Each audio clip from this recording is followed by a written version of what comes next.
Culture is sort of the soup that we live in and that your characters live in. It's everything from language to clothing to traditions, relationships. I don't think you can have a character without culture.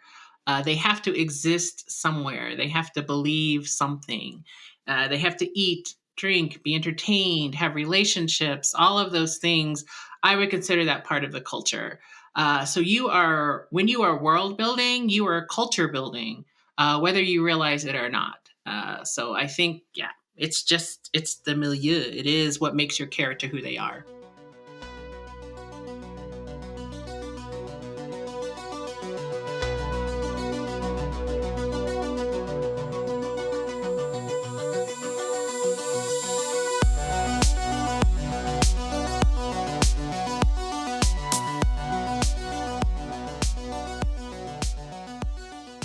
What is up, everybody? You are listening to episode 108 of SFF Addicts. I'm your host, Adrian M. Gibson, and welcome to your weekly dive into the world of science fiction, fantasy, and writing craft. Unfortunately, my co-host, the Chewie to my Han Solo, the Joker to my Commander Shepard, my dear MJ Kuhn, isn't joining us again, but if you want to support her work, go pick up her debut novel, Among Thieves, that blue baby right there, that beauty, and the sequel, Thick Ass Thieves, the green baby. If you want a duology that is complete from start to finish with heists and magic and thieving and all kinds of good stuff, go check that out. Go support MJ's work. As well, if you want to go pick up my debut novel, Mushroom Blues, if you're in the mood for a police procedural full of fungi and you want to get it in paperback or hardcover or eBook, it is available now, and I would really appreciate you going and picking up a copy. As well, a quick note for everyone out there listening or watching: the official SFF Addicts Patreon and merch store are live, so check the links in the description to support what we do here. Also, don't forget to rate and review the podcast on your favorite podcast app, and subscribe to the FanFiAddict YouTube channel, where this and every other episode of the show is available in full video. And now, joining us once again is the amazing Rebecca Roanhorse, author of Black Sun, Tread of Angels, Trail of Lightning, and more, including the newly released Mirrored Heavens. Welcome back, Rebecca. How are you? Hi, good. Thanks for having me. An absolute pleasure. And heads up, this is part 2 of our 2-part chat with Rebecca. So I recommend checking out part 1 to get to know her better. Today, though, we're unraveling cultural complexities as we talk about creating fictional cultures. Before we dig deeper into the episode, a quick word from our sponsor. Strap in for a fast-paced heist that rockets through the gritty void of outer space. Chloe's Kingdom by Gregory Michael is a pulse-pounding sci-fi adventure that keeps readers on their toes from start to finish. Let's dive right into the story. Chloe Espinosa is a wild-haired petty thief aboard the Kingdom, a drifting city spaceship. Once rich but now poor, Chloe is determined to break free from the honeycombs and return to her life in the gardens. Only one problem. She hardly has enough coin for her burrito, making a lavish apartment seem as distant as the stars. All that might change, however, when Chloe is offered a heist that could make her unimaginably rich. But she can't break into the impenetrable coin vault alone. We have a young mastermind who can't let go of her past, a mathematical genius in desperate need of coin, a privileged kid from the gardens with a debt to pay, a bartender who's serving revenge, a mischievous raccoon with bottomless appetite, and a battered soul who's been wronged by the council. Their plan? To rob the treasury and bring down the corrupt council. But in a game where the stakes are jail or death, every move could be their last. A top 15 Amazon bestseller and number 2 in hot new releases, Chloe's Kingdom is packed with heart-stopping action, mind-bending twists, and an unforgettable adventure through the stars. This is a must-read for fans of sci-fi and heist thrillers. Chloe's Kingdom is available now exclusively on Amazon, free on Kindle Unlimited, or you can grab your copy on Kindle, paperback, or hardcover today. And now, enjoy the rest of this episode of SFF Addicts. So, to kick this off, why are cultures and the concept of culture itself so important to human beings? Yeah. Well, let's start maybe with a definition of culture. And let me just send out the caveat that I am not an academic.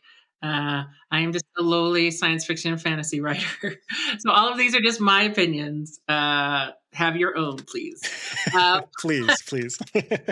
But for me, culture is sort of the soup that we live in and that your characters live in. It's everything from language to clothing to traditions, relationships. food, drink, the values that they carry. And two of my favorites, which I think often get overlooked, are our sports and the arts, which are very much a part of the culture. And when you're world building, I highly recommend you include sporting and the arts. And music. Music is included And in the music, arts. that's part of the arts, yes. 100%. So why then are cultures, both real and fictional, so vital when it comes to storytelling itself? Like, what do they add to a story? Yeah, I don't think you can have a character without a culture. They have to exist somewhere. They have to believe something. They have to eat, drink, be entertained, have relationships, all of those things. I would consider that part of the culture. So when you are world building, you are culture building, whether you realize it or not. So I think, yeah, it's the milieu. It is what makes your character who they are. Agreed. And do you remember an experience with like a book or TV show or movie or anything like that where you became enamored by the culture or cultures being represented? I know we're like kind of in this fantasy space, and a lot of people will be like Tolkien, and blah, blah, blah, but I think there are just so many rich cultures across fantasy and science fiction, horror, even all these different genres. Yeah, 100%. I said in our earlier interview that I was actually not a Tolkien reader. I was just a Tolkien knockoff reader. But for me, I think the first culture that I really became enamored by was Dune. And I mentioned, in that other interview too, like Dune was really my turning point where I realized, oh, this is what you can do with science fiction and fantasy. And so now, I'm sure, there are critiques of Dune, and there are, people who think that, Frank Herbert's sort of interpretations and adaptions of particularly Middle Eastern cultures for the Fremen is problematic. And that's fine. I think that those critiques are useful to a certain degree. But I think you also have to, keep him in context and in the time he was working in, and all those sorts of things, as we should for all art and all authors. But that was the one that really opened my eyes. Both the Fremen and sort of the houses, the royal houses, imperial houses, and everything. Because I love the Atreides too. I always tell this story. Well, now that the Dune movies are out, I did this one panel. I also wrote a children's book, and I was at a children's conference, and they're going down the panelists, and they're like, "Well, what house are you in?" And of course, they mean Harry Potter. They want you to say, Hufflepuff or Slytherin, and I'm like, House Atreides, and they're Yeah. just like, "Who?" I was like, "That's right." Forever. And then there's some like twisted person who's like House Harkonnen. Yeah, I know, right? That's okay too. That's even worse than Slytherin, people. Come on. I know, by like a mile. I love that though. It's kind of like you had your own sort of experience to Paul, where it's like you took the spice, being the story, and your eyes were opened to There you the go. I like it. possibilities of reading and culture and all this kind of stuff. Now, But if my name could only be a killing word, I I would know. be Oh, damn it, dude. You can change it legally. It's fine.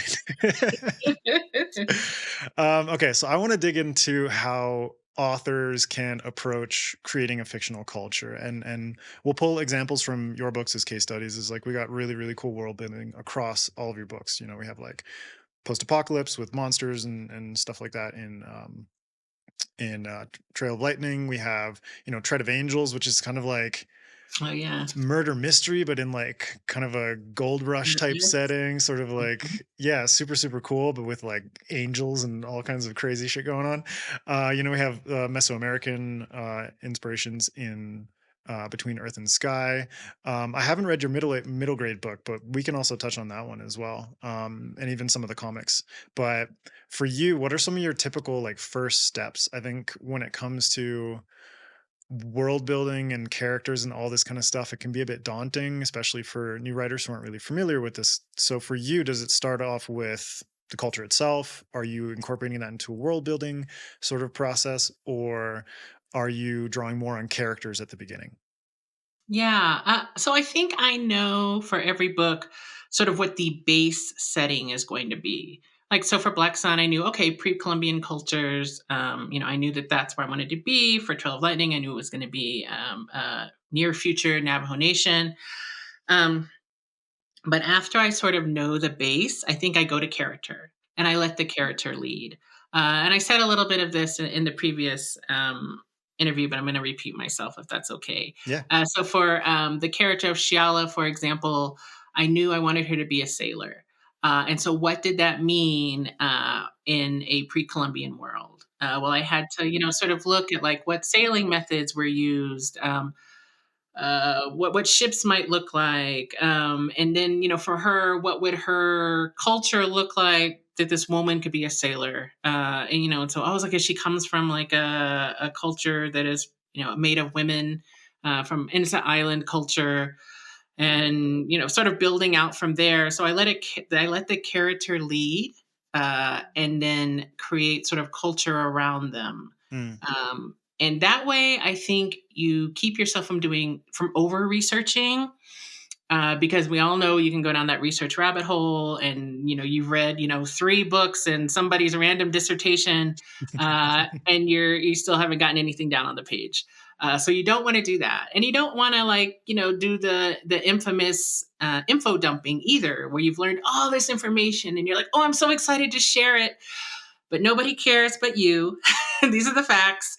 And so you really have to keep yourself, you have to restrain yourself, and not do that. You feed the reader what they need in that moment to create the character story. And I think that's really how you create a culture on the page. You let the character lead. Yeah.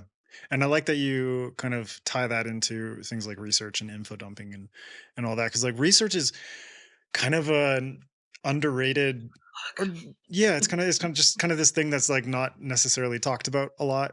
But I Hmm. think when you're researching cultures in particular, especially if you're pulling influences from real world cultures, you have to be very judicious about your research and sort of, like you said, like try to avoid going down rabbit holes, um, and try and find ways that are actually beneficial for Hmm. your world building, your characters, and your plot, but also your writing process. So, how do you kind of approach research in that sense? Do you do a lot on your computer? Do you actually go to the place and kind of get real world experience, or go to a library and look up books and stuff like that, which is like, holy shit, a Wild. library, like what is that these days?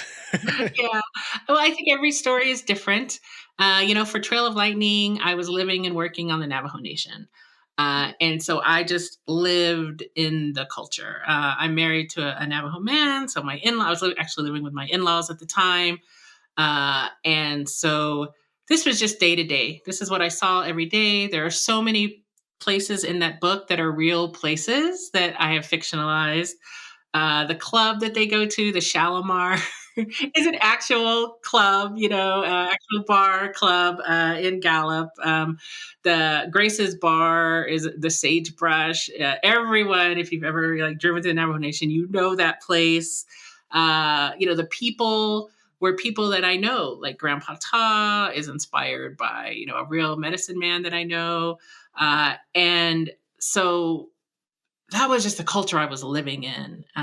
So very little sort of research was done. This was just me telling a story, in the future, also because this is a post-apocalyptic story. So there's been a climate apocalypse, and these are the people that sort of survive and thrive. But all the sort of the voices that I hear those characters speaking in, the reality, their day to day, the cars that they drive, the language that they speak, all of that is just drawn from real world experience. But I think lived experience is a really potent form of research as well.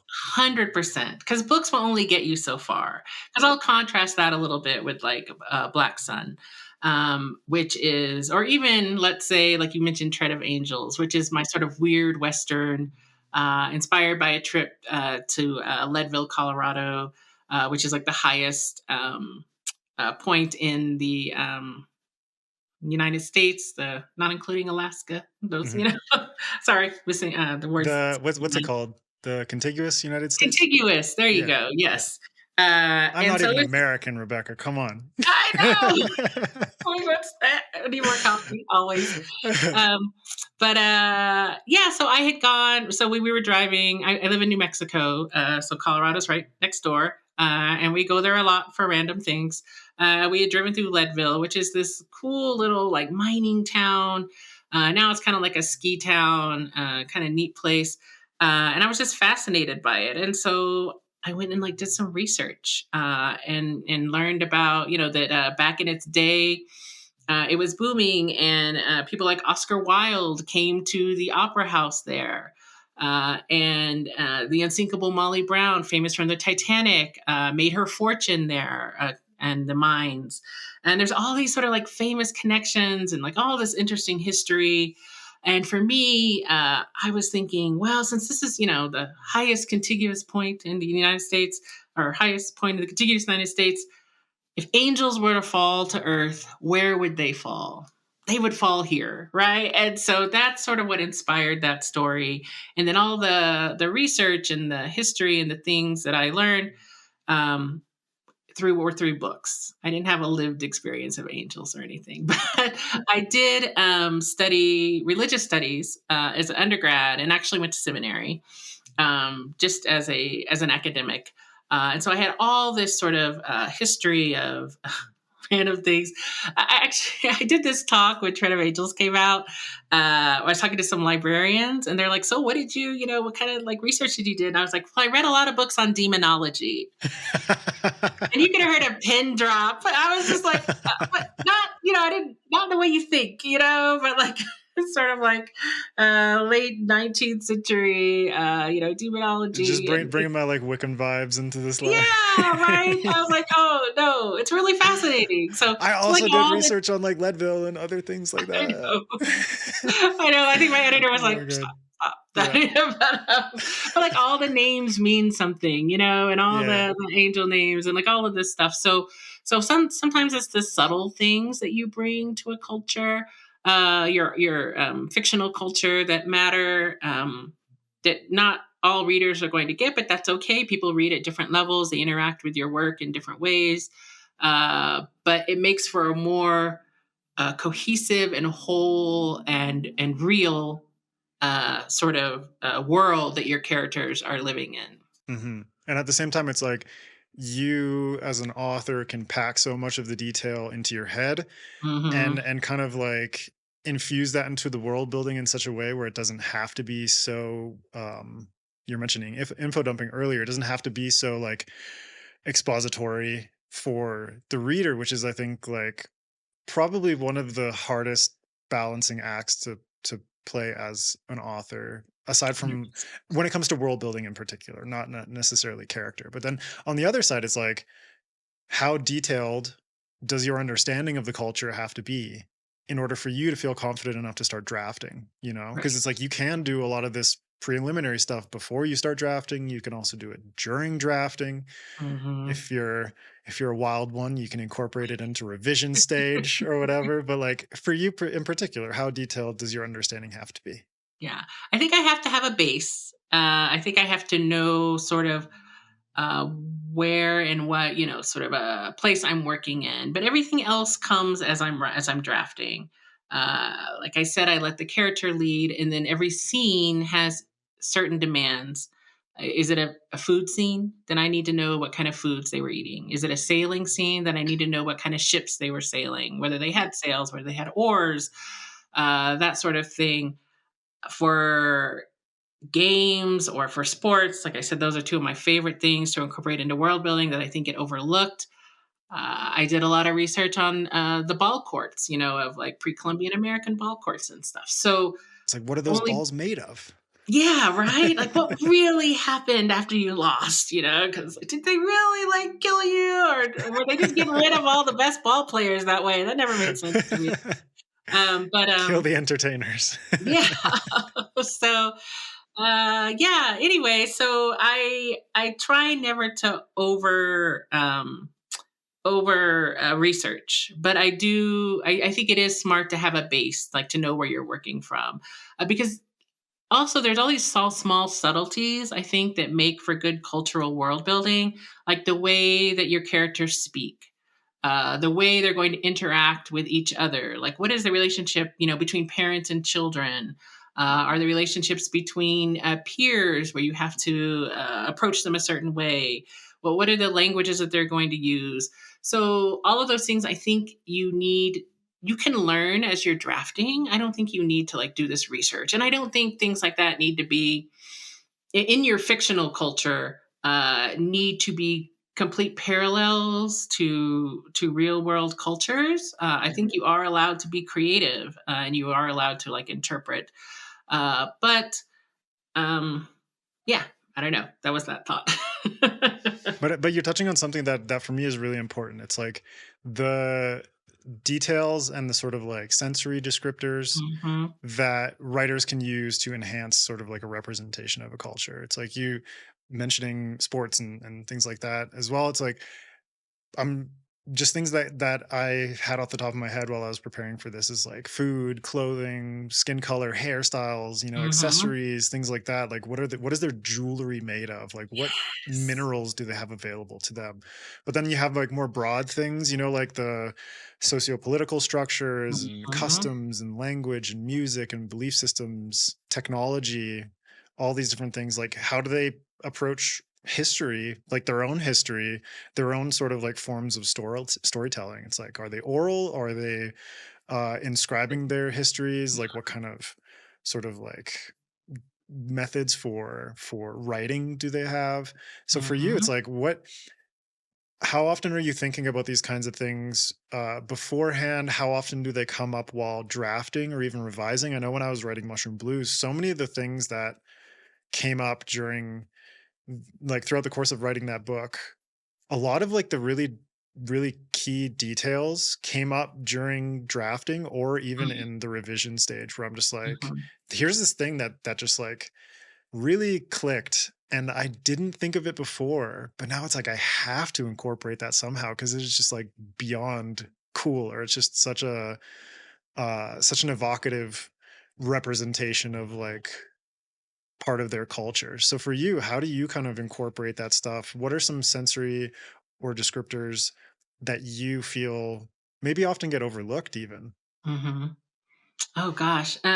So all of those things that you said, I think that that's very true. I think probably the most difficult one to really figure out is values. Like one of the Mm, thing I was really intrigued, yeah, sort of when you brought that up. One of the things I tried to do in Black Sun, where I have a multitude of cultures sort of clashing and interacting, is to figure out what each character values.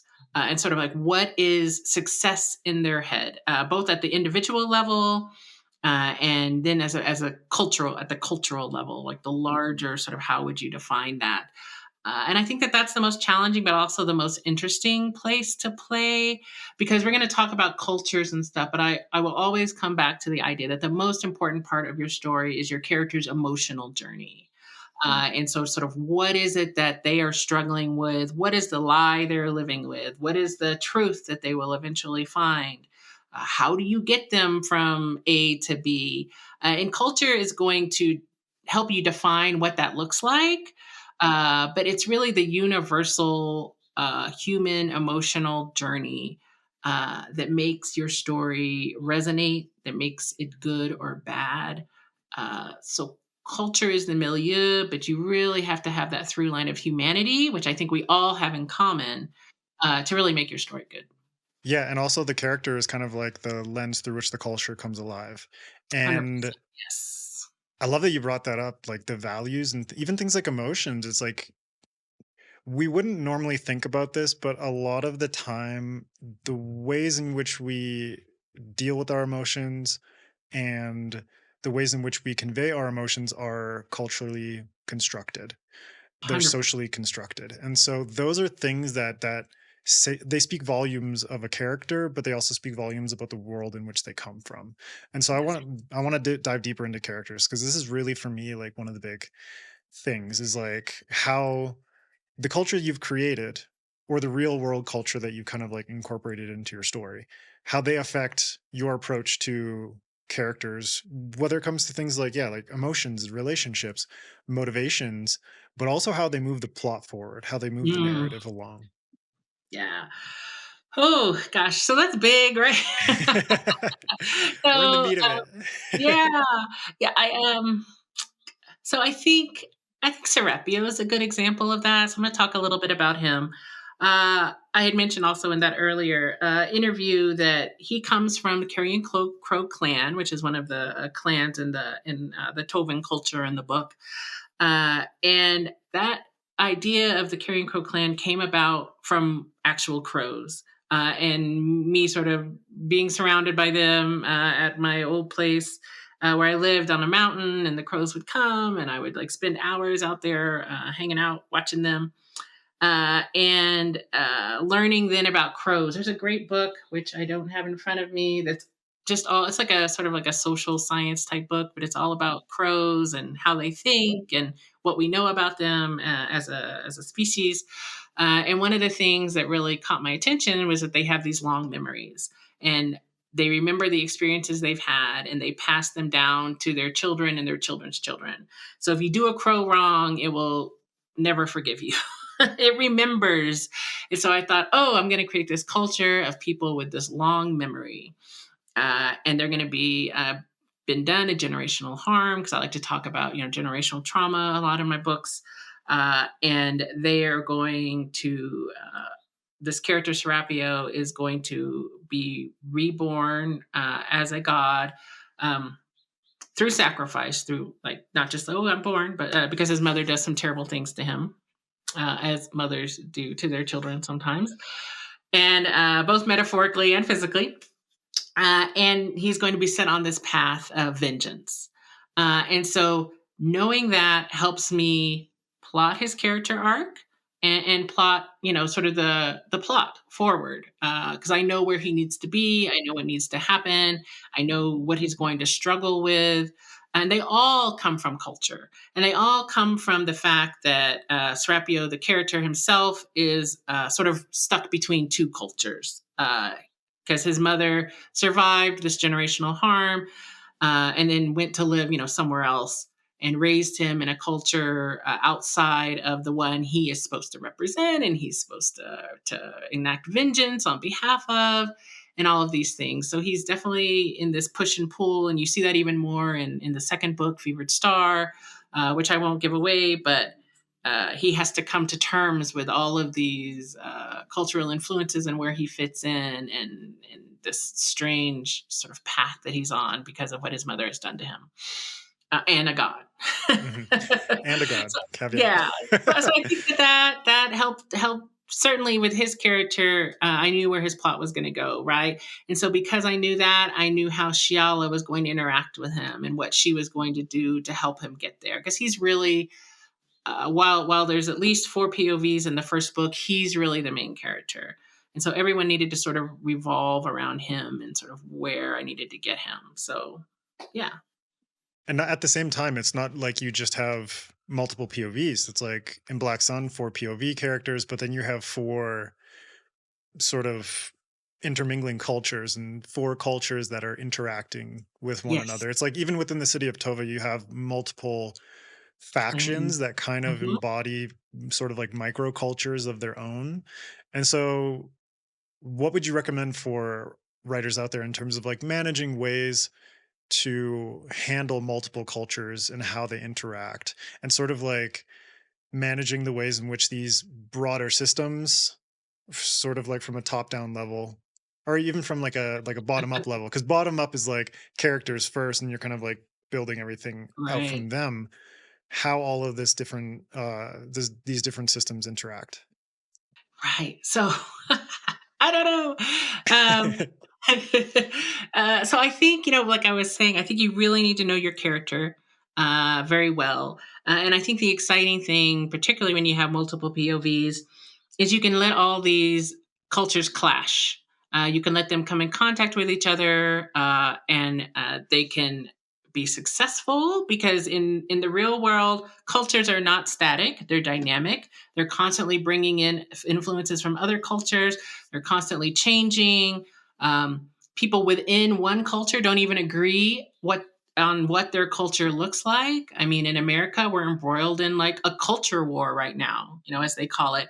Certainly, there are literal civil wars where two, peoples technically in the same culture somehow split, or somehow are so at odds with what their culture should look like that they are willing to die for it, go to war for it.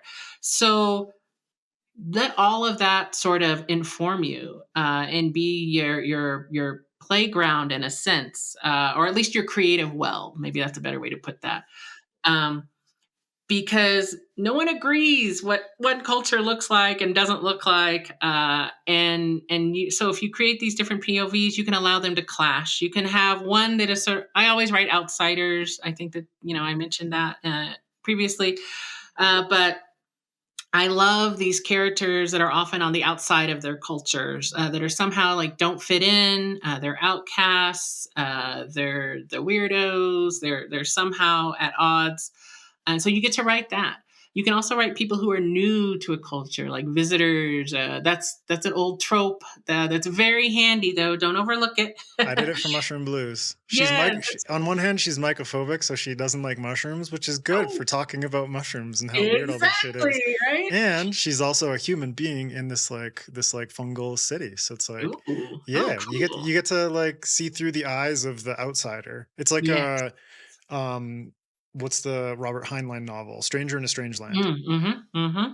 And I think that works really well where you don't have to info dump or something like that. You can let the reader experience the culture as your character walks through it and as your character learns about it as well. Um, yeah. Yeah, I completely agree. It's like one of my friends, he was a beta reader on the book. He calls it microdose world building. So, Oh, there you go. so there are ways where it's like if you can utilize your character's perspective to in a ton of different ways, and it's really Mhm. really beneficial. And I like the example that you brought up about sort of even within a single culture, how there are divisions and clashes within. It's like when you're mentioning that, it immediately brought to mind what's going on in Ethiopia right now with the Mm, Tigray War, and mm, how it's like you have this nation, but the borders of that nation contain so many borders within itself, and that is divided by religion. It's divided by um I guess like values and customs and language and all these different mhm. things. And even within a single country, you can have massive division. And so Yeah. there's lots of inspiration that authors can take from history, from current events, things that are going on around the globe. And I think this is really a good jumping off point to talk about the differences between portraying a real world culture in a real world setting, like you did with Trail of Lightning, even though it's set in the future in a post apocalypse, it is a real world setting with real world influences versus drawing inspiration from cultures and incorporating that into like a secondary world or something along those lines. Yeah. So I remember once the author C.L. Polk, who, her books are totally slipping my mind. If I Knew the End, I think is her most recent novella that was nominated for a bunch of awards. She's a Canadian author.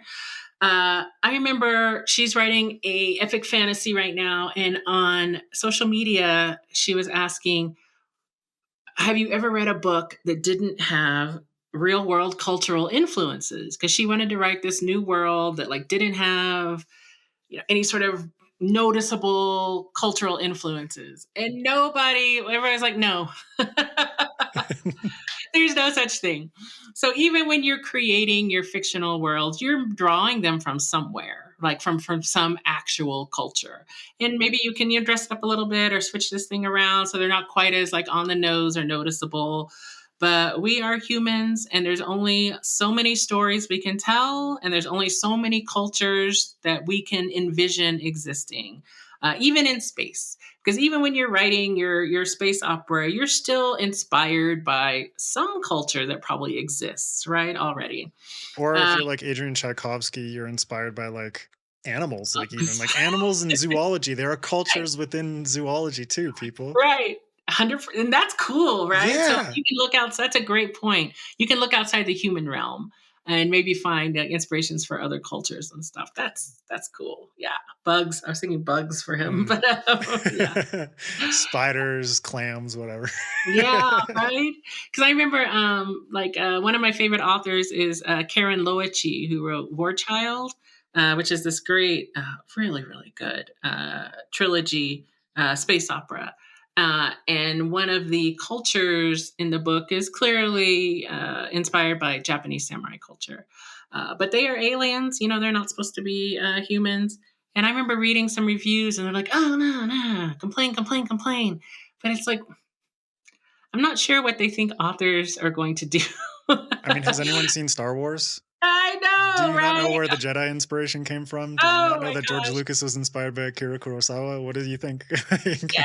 And there's so many actual indigenous influences in Star Wars too. Like Yeah, that's yeah, one of yeah. the ways, I ended up writing my Star Wars book was talking about the indigenous influences, the Ewok or the Miwok, Princess Leia's hair, of course, his Hopi hair. Like they speak Navajo when Princess Leia goes into Jabba the Hutt's realm and she says, Yate, Yate, oh, that's Navajo for hello, good morning, like that sort of thing. Anyway, so some are more noticeable than others, but yes, we are just humans making art, and that's sort of what it looks like when we do that.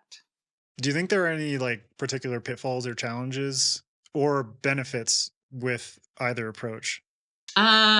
All of the above. I think uh, I think there are benefits and pitfalls.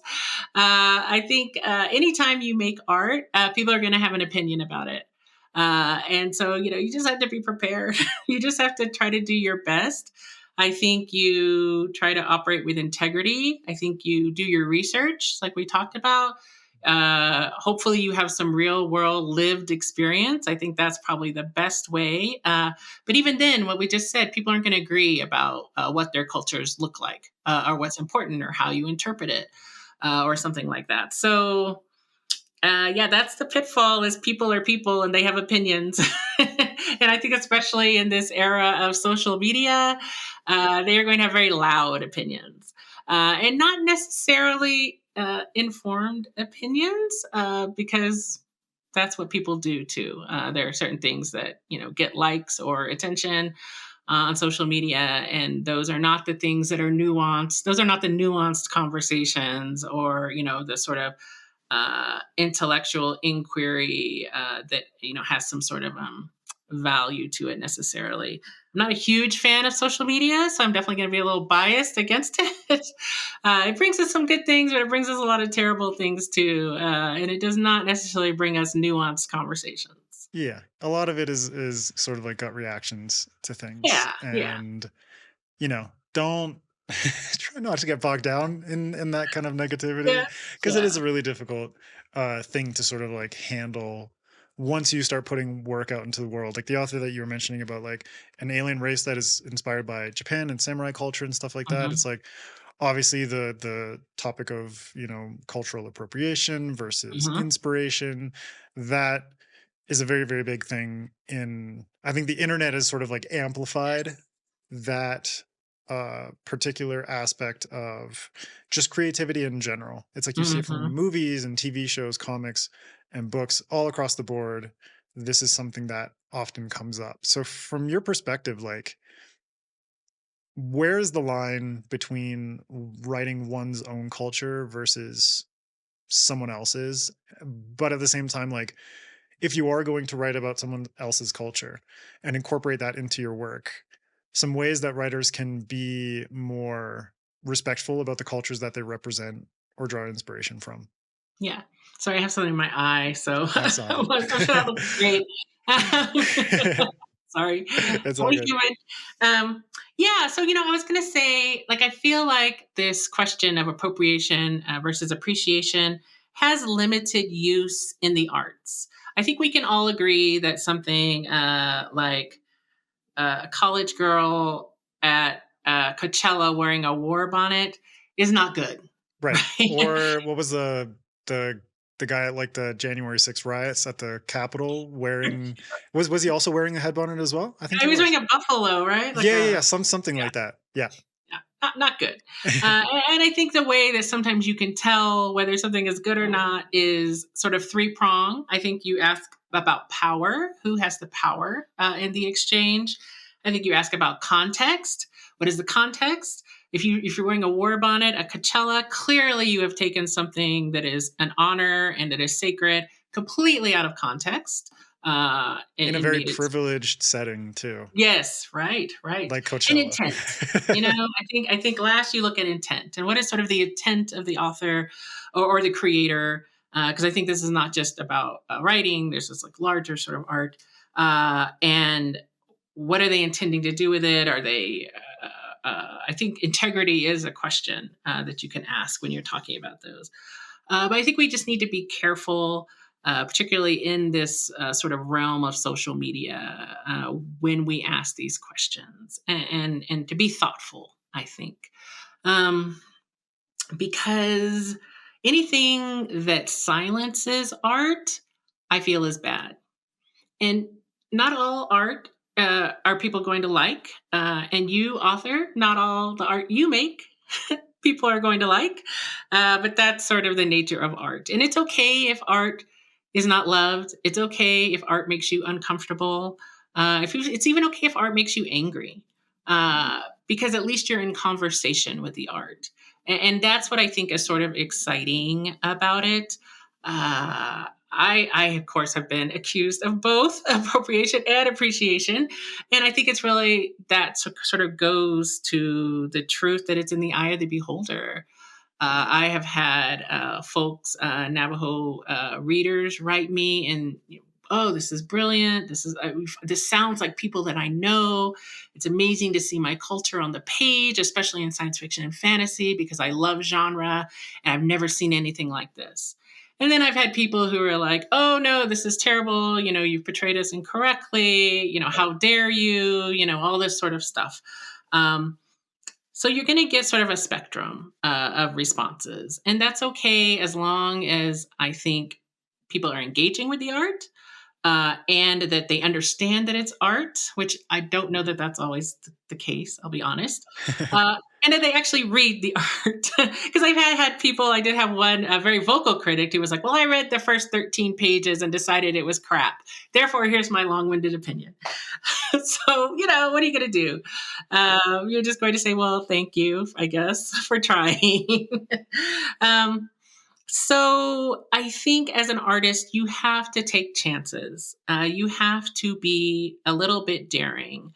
And if you fail or if people don't like it, that's okay. That's part of the job. You can't write to be beloved, I don't think. I think it's exciting when you are. And I certainly have, like I said, I think the people who love my work outweigh substantially the people who don't. But the people who don't are very vocal, and the algorithm feeds that. But I think you, as an author, if you're going to engage and you're going to create cultures and things, you're always going to run that risk. Like I said, with Loichi, whose work I love, she made an alien race, based on the samurai. That seems fairly safe, but no, it's not. And as C.L. Polk said, you're never going to create a culture that is completely that's not pulling from somewhere. I mean, I think even Tchaikovsky, what is his last name? Tchaikovsky. Adrian? Yeah. Yeah. Okay, great. Thank you. If you're talking about animals, there's going to be some zoologist out there that has an opinion, and they're going to let you know that you got this totally wrong. Misrepresented spiders. I know, right? I've actually heard that a lot with there was a book that pulled from octopi culture or something. And that just one of Adrian's books as well. Oh, okay. There you go. Yeah, I think it was the sequel to Children of Time. Yeah, there you go. Someone's going to have an opinion that you got that wrong, right? Yeah. So what are you going to do? I think everyone is they are allowed to have their own opinion, but it's up to you as the author to decide how much weight you put on every individual's opinion about your own work, and how much weight you put on your own opinion, and like you said, the intention that you have going into this. Absolutely. And I will just say my intention always was to celebrate Navajo culture. I mean, I was living and working, and these are my family. These are the people I love the most. I was trying to do them justice. So, but again, someone's not going to read that intent, and that's okay. Exactly. That's just the way it is. I will say one thing, and I think this is what we need to be careful of when I talk about sort of silencing artists, is not to fall back on some sort of like purity or essentialism where you can only write yourself. I think that that's always a mistake. Because it just gets narrower and narrower. So, like, I am a woman of color. Should I only write women of color? I can't write white men, I can't write uh, a gender or a sexuality that I'm not. I have a number of like trans characters in my books because I want that representation that matters to me. So many important trans people in my life, but I'm not trans. Does that mean I can't write trans characters? Because they have a culture, right? I mean, there's a trans culture, there's gay culture. Like, am I getting it wrong? Someone will tell me if I'm not. And also there are sensitivity readers. There are people that you can reach out to if it is a concern, who come from that culture and can tell you, hey, you got this right, you got this wrong.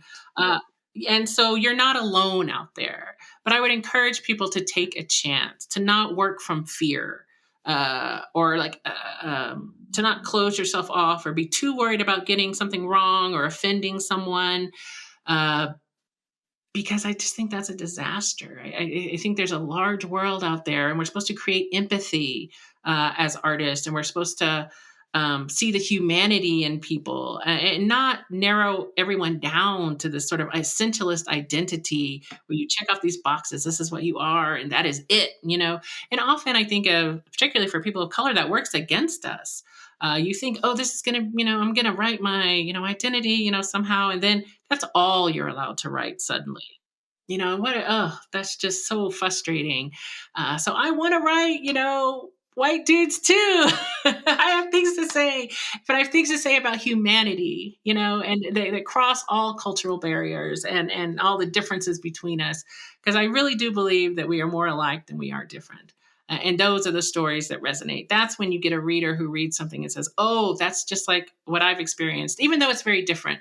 I think there's truth in like that I'm saying, like specificity is universal. So the more specific you make your characters and their experiences, the more universal they become. And so, yeah, if you're working towards that and you're doing that with intention and integrity, you're doing some like power analysis and privilege analysis about who's telling a story, why you're the one to tell the story as opposed to like someone else, then you're doing your best. And you will still get criticism no matter what you do, whether you do it or not. So you might as well do it. And then, like you said, manage how comfortable you are with that feedback and what Exactly. you can do next. And much like Dune did for you, it's just like broaden your perspectives, broaden your horizons, and Yes. hopefully the stories will do that for readers too, Yeah. because that's what we all want. It's like fiction for me is the best empathy building tool that humanity has ever created. And so I think it does a disservice if you, like you said, engage these things with fear as opposed to engaging them with openness. Yes. And that is a 100%. beautiful note to end on, Rebecca. Thank you so much. I know. I had thoughts. That's our masterclass and our two-parter with Rebecca. Thank you so much for this enlightening conversation, culturally rich discussion. I really, really enjoyed it. So thank you. Yeah. Thank you for having me. A pleasure. And where can folks find you online? They can find me at RebeccaRoanhorse.com and on Instagram at Rebecca Roanhorse. Go pick up Rebecca's books. You got a wide swath of genres and cool stuff to enjoy. Newest one is Mirrored Heavens, which is book 3 in Between Earth and Sky trilogy with that gorgeous, gorgeous cover. Go pick that up. That is out now. You can also follow me at Adrian M. Gibson. You can pick up my book, Mushroom Blues, in hardcover, paperback, and ebook. You can follow SFF Addicts on Instagram, Twitter, Threads, and all that at SFF Addicts Pod. You can follow MJ at MJ Coon Books, and you can go get Among Thieves and Thick as Thieves, which are her Tales of Timor duology. Go support the Thorin Food Fund. That little chunky cat needs some eats. He's a hungry boy. But thank you all so much for listening. Now, keep reading, keep imagining, and we'll see you next time on SFF Addicts.